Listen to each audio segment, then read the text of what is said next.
Good morning, church. Let's start our day with a reading from Matthew 28. Matthew chapter 11, verse 28. Come to me, all you that are weary and are carrying heavy burdens, and I will give you rest. Take my yoke upon you and learn from me, for I am gentle and humble in heart, and you will find rest for your souls. For my yoke is easy and my burden is light. That's Matthew 11:28. You know, when we hear that passage, which is a great comfort to many of us, we think of the yoke, and we think, of course, of oxen that are being used to haul carts and so forth. We think of two oxen being yoked together, sharing the yoke, and it's true that in those days, a stronger ox would be paired up with a weaker ox in order to help carry that load and shoulder that burden. So that's one way to look at this passage, but there's another way too. There's an intentional double meaning here.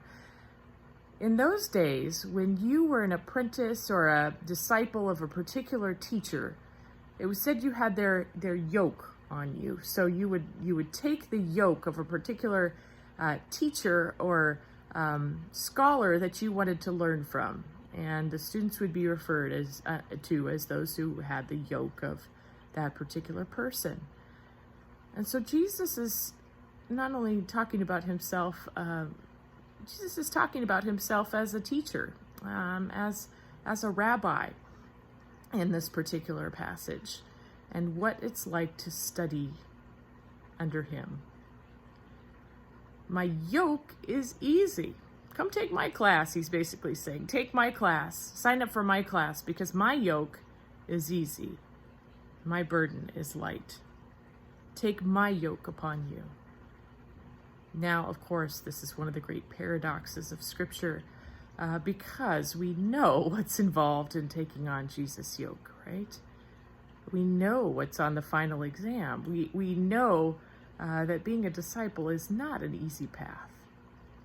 And yet the difference, I think, with this particular teacher is that he's not going to ask anything of his students that he's not willing to do himself. Whatever he does alongside his students. And whatever he asks them to do, he will be right there with them. So he's not just telling them what to do.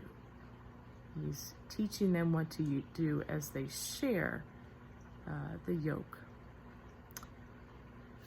How do I get my first grader to do PE? Well, I do the mountain climbers too.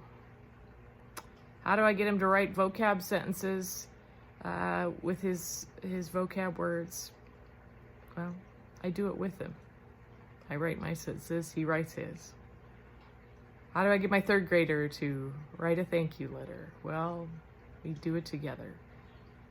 I don't do it for them, but I do it with them. I sit right here in this spot, and we take the yoke of learning on together.